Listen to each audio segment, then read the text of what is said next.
调查官同志，叫我们过来是有调查结果了吗？那还卖什么关子呀？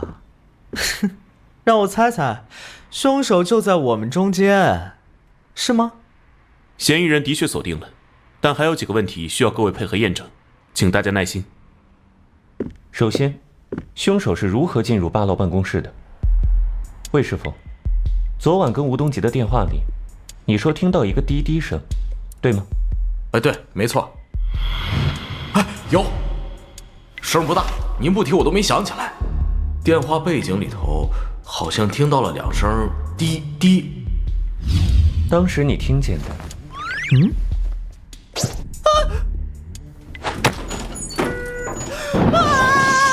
的 LV 限量款，是不是这个声音？对，就是这个声音。我的大宝贝儿啊！造成的损失，我个人会双倍赔偿给你们，包括你们为配合办案耽误的工时。真的吗？调查官可真是个好人啊！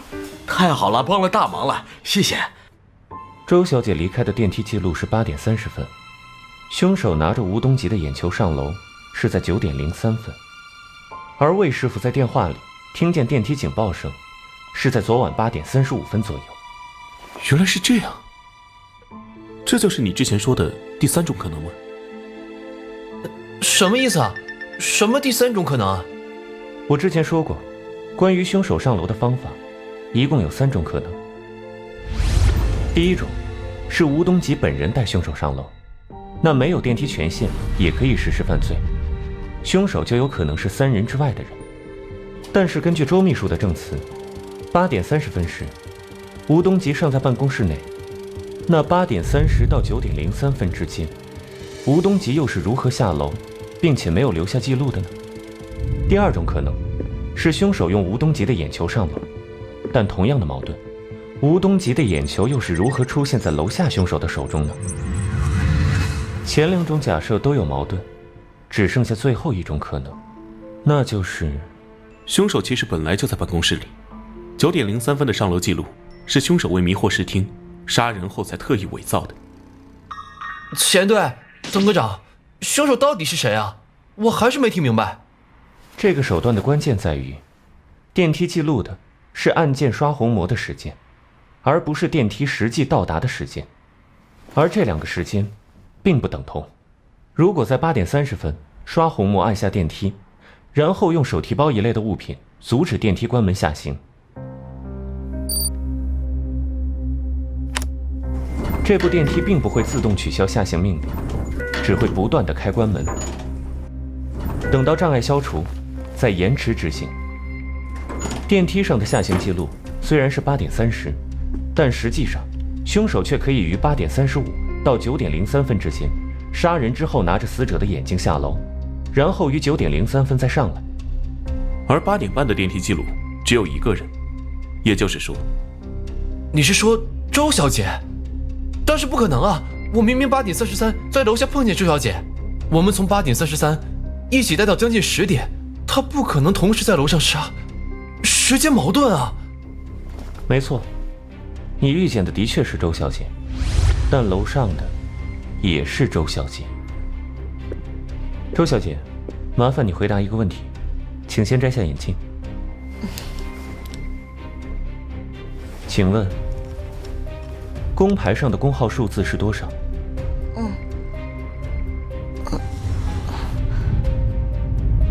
我看不清。当然看不清，周小姐是高度近视，对吧？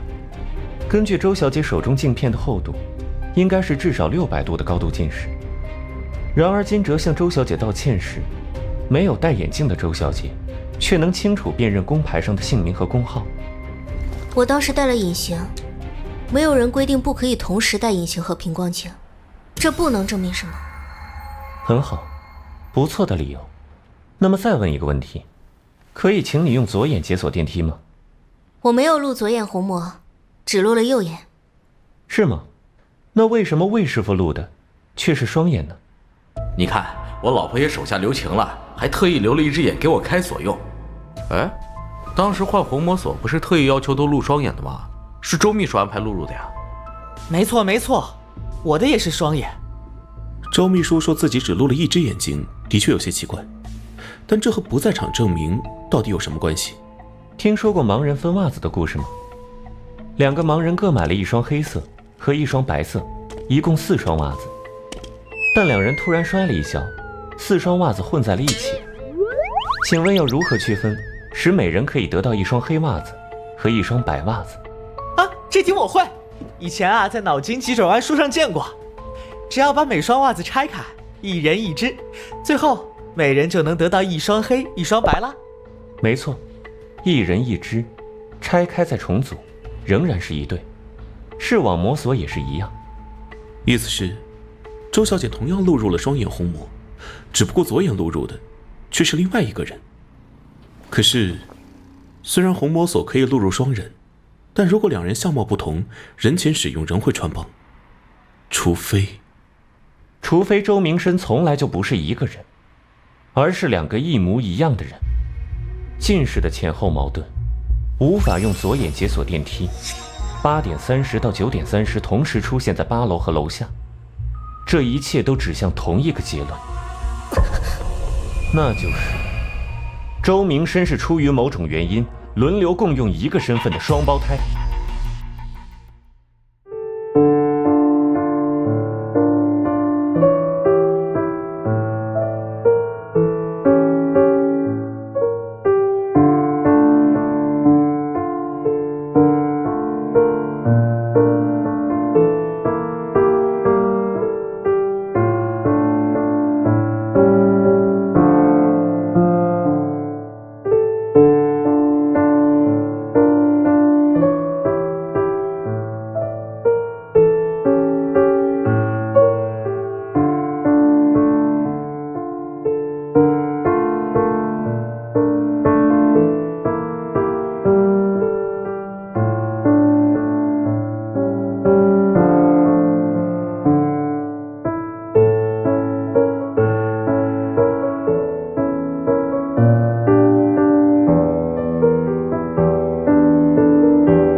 这一切都指向同一个结论，那就是周明生是出于某种原因轮流共用一个身份的双胞胎。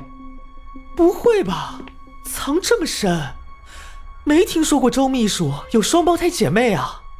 的确，我一开始也被档案误导，没有考虑双胞胎，因为不论身份证、出生证明、学籍，20多年来的档案都只有周明生一个人，生活中也没有双胞胎的迹象，是我阅历不足，导致思维局限。直到听到那句话，才想明白原因。因为各种复杂的原因，档案不准在基层不算少见，调查应以实际经验为准。复杂的原因就是计划生育。不对呀，双胞胎不违反计划生育，不算超生，没有必要特意隐瞒呐。没错，问题的关键就在这里。周家到底为什么要隐瞒双胞胎呢？这件事就关系到杀害吴东吉的真正动机，而这涉及到另一项过时的地区性规定，叫做一胎半政策。一胎半？前队，什么是一胎半？从1984年开始，一部分农村地区出于男性劳动力考虑，一胎是女儿的，允许生二胎；但如果一胎是双胞胎，即使是女儿，也不允许再生二胎。有的父母为了要男孩二胎，做出很多荒唐疯狂的事。周明生的父母不惜让2个女儿一辈子共用一个身份，也要隐瞒双胞胎的真相，只有一个理由，那就是周家不仅不是独生家庭，而且应该还有第3个孩子。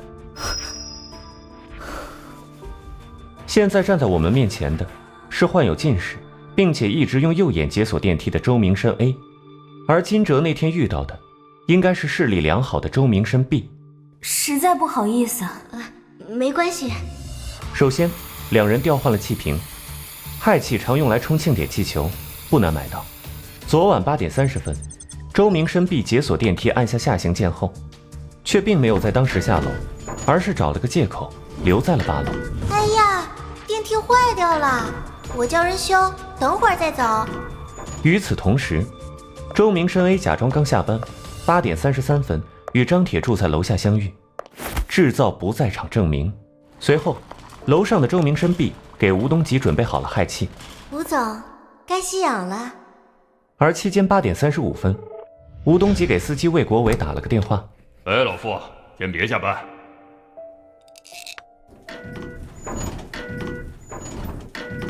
烦死了，修电梯的人怎么还不来？您别急，马上就好了。吴东吉死后，用工具间的维修工具挖出眼球。做完这一切的周明生 B 拿开阻挡电梯门的手提包，利用早在8点30分就按下的电梯下楼。9点03，周明生 B 用吴东吉的眼球解锁电梯，留下记录，原路返回楼上，造成一种9点03分凶手才由吴东吉领到8楼的假象。返回现场的周明生 B 用绳索制造出吴东吉生前被束缚的假象，企图利用体力差距进一步洗脱自己的嫌疑。随后周明生 B 处理现场遗留，并更换衣物。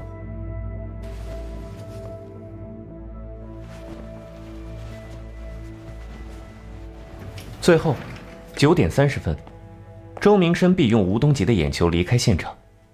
这个手段的关键在于，电梯记录的是按键刷虹膜的时间，而不是电梯实际到达的时间。这个时间差为周明生 B 提供了充足的作案时间。而8点30分到9点30分这段时间，周明生 A 却一直在楼下与小张一起伪造不在场证明。周秘书，真的是这样吗？我不明白你们在说什么。我没有双胞胎，也没有什么弟弟。到底有没有，你我说了都不算，证据才算。既然已经有具体目标，只要找到另一个周明生和他身上的证物，就能验证。剩下的就交给我吧。分3个方向行动。首先，排查9点半到10点05分商场的出入监控，仔细寻找监控中身形体貌与周明生类似的目标，对方很可能做了一定的伪装。这件事就交给前队，这方面我来负责吧。我与嫌疑人有过接触，对其相貌更熟，而且我也想要确认。好。其次，不排除目标仍隐藏在德茂大厦中的可能，大厦必须地毯式搜索一遍，寻找目标或可能被遗弃的证物，必要时寻求其他片区帮助。我们江南区可以再出些人手，这案子本来就是我们片区的活。辛苦。另外，派2名警员前往周明生家蹲守，嫌疑人不敢用周明生的身份证，无法乘坐飞机火车出城。排查附近网吧、影院、黑旅馆的入住记录。行动！是。我还并没有得到关键证据，只凭推理就布置出这么多人力，合适吗？你就不怕万一我的推理是错的，连了一群人做无用功吗？这不是连累，只要为了破案，任何尝试都不是无用功。他们也应该早有这种觉悟，怕犯错的话，什么都做不了。而且我相信你的推理。被相信，还真是件让人掉头发的事啊。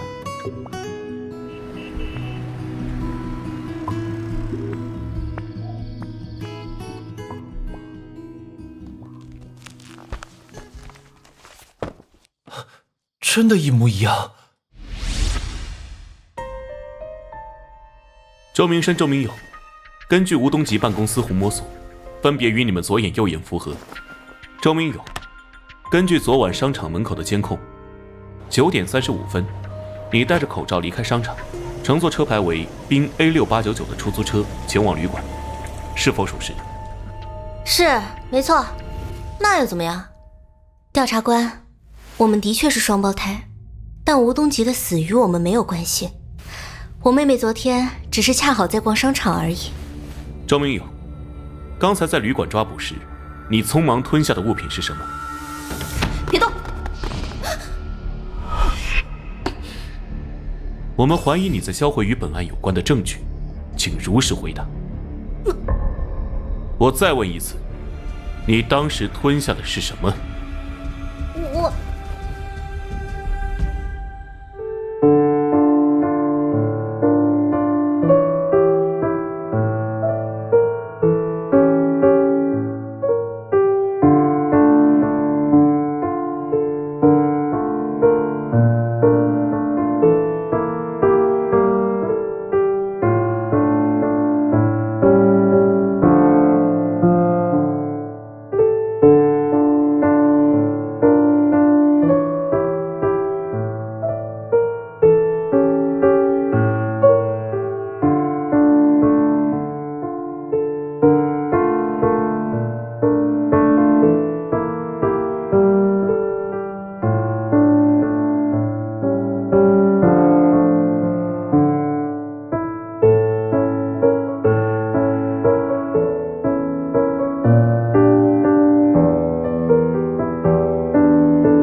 我再问一次，你当时吞下的是什么？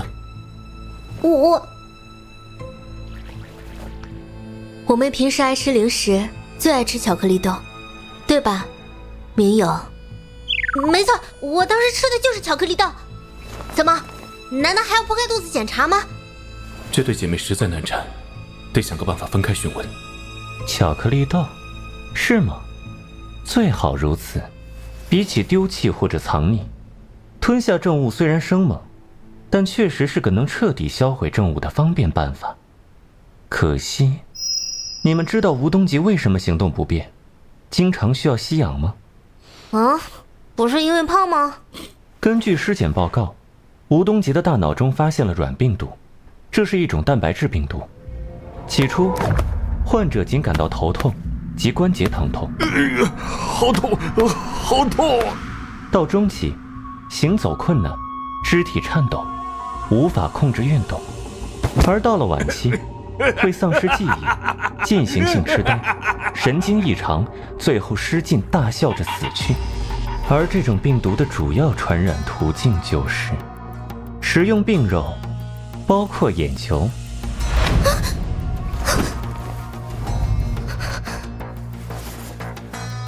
我不记得吴东吉有那种病。当然，大概连他自己都不知道。这种病活着的时候很难发现，只有验尸做脑切片才能查出。同时，一旦发病，无药可医。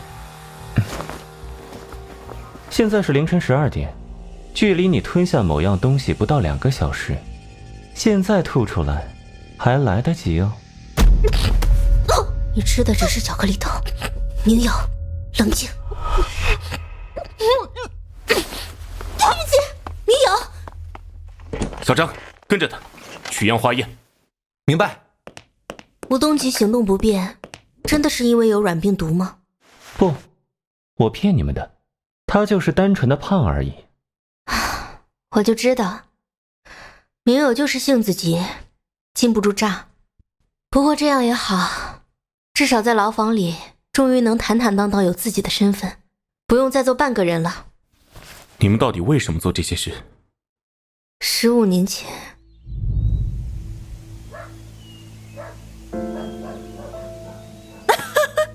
来看看我们的宝贝儿。太好了，我们有儿子了。我和明友6岁的时候，弟弟终于出生了。为了多分宅基地，弟弟最后在户口表面上过继给了大伯，但我和明友共用的身份已经无法恢复。父母要干农活，我和明友要照顾弟弟，只能轮流上学。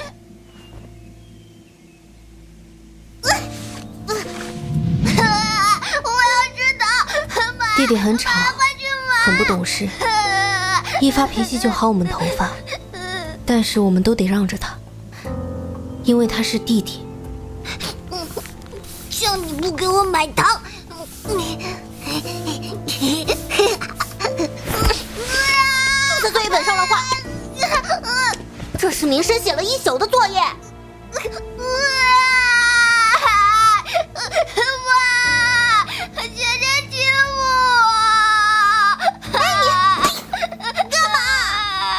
什么学呀？女娃早晚要嫁人，学那么多有什么用？哦，明浩不哭不哭哦，我们明浩就是聪明，画的真好啊！哦，不哭不哭。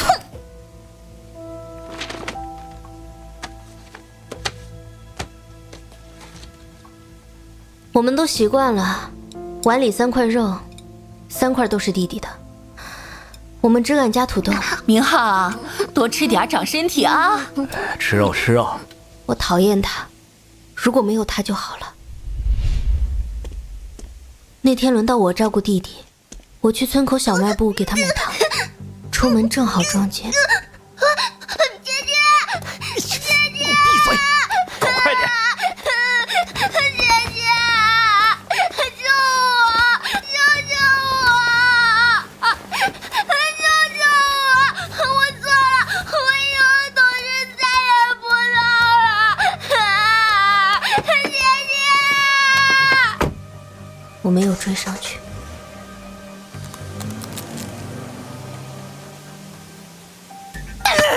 把明浩还给我们！啊！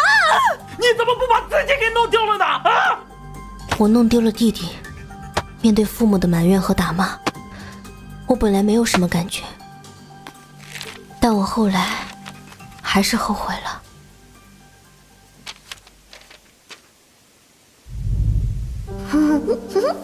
你在画什么？以后我要赚钱买大房子，姐姐和我每人1间。还要给姐姐买自行车，这样就不用走很远上学啦。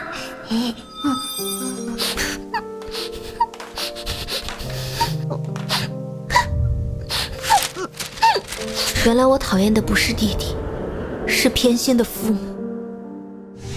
我安慰自己，家里穷得叮当响，弟弟说不定被拐去有钱人家，过上好日子去了。我甚至暗自羡慕，幻想当初被拐走的是我，说不定就能天天有学上，天天有肉吃。可能我是女孩，人贩子都不稀得拐吧。那么后来，你是从何处知道你弟弟的下落的？从哪知道的不重要，总之，直到1年前我才知道，原来弟弟没去什么有钱人家。吴东吉为了打胜仗，杀了我弟弟，就埋在这座商场的地基下。每晚梦里，我都站在原地，看着弟弟对我喊：“姐姐，姐姐。”我不配做人。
不配做人。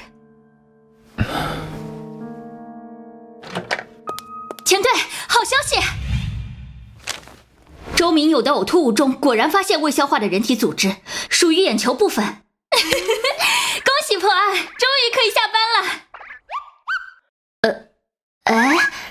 怎么气氛这么沉重啊？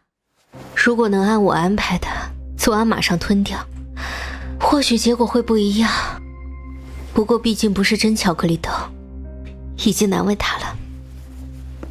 前队，滕科长，我找到了。找到什么了？光花派邮件的密码呀！刚才我……等等，别在这说，出去再说。啊，是。光花派？怎么，你听过这个名字吗？当然，我就是从他们口中得知弟弟的线索。现在看来，我们怕不是让人当枪使了，不过都无所谓了。你是怎么联系上观花派的？你们想找观花派是吗？我可以帮你们，但我有一个条件。好，我再听。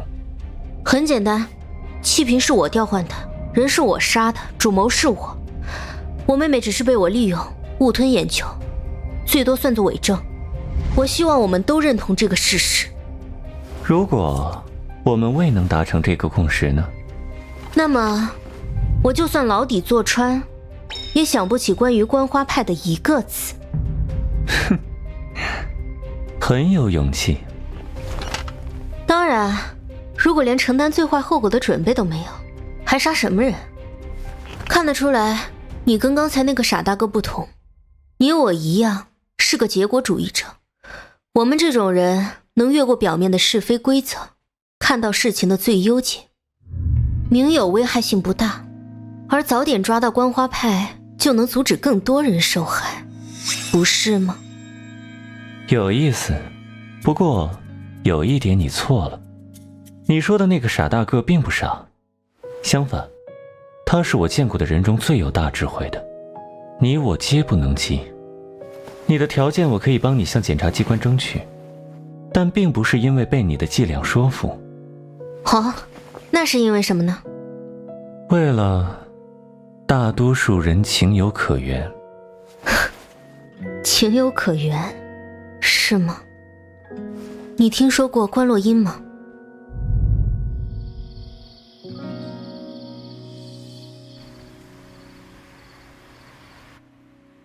那对姐妹已经搞定了，任务完成，尽快撤离。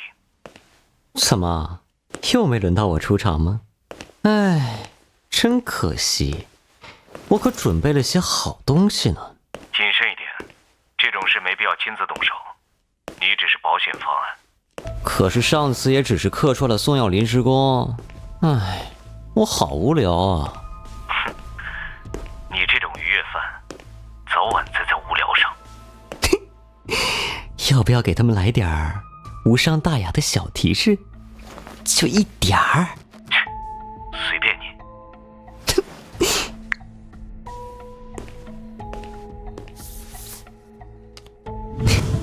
1210，退房。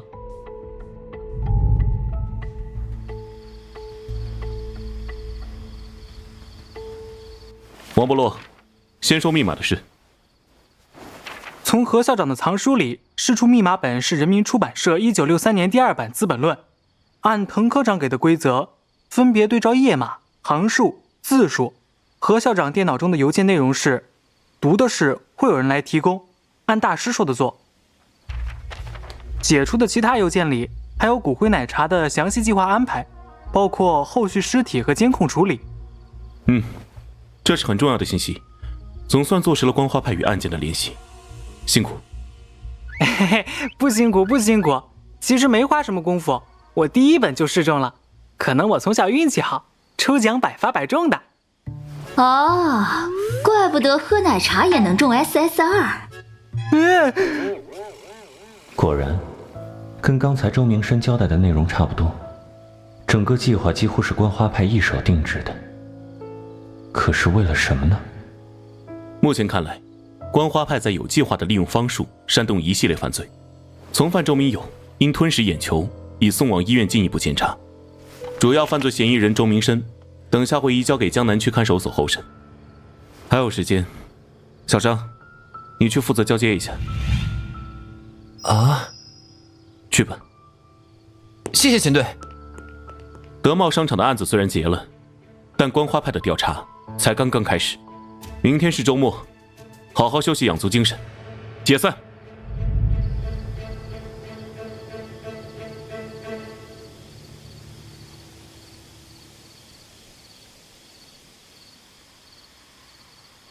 昨晚跟我碰见，与聊天的内容，也是你计划内的吗？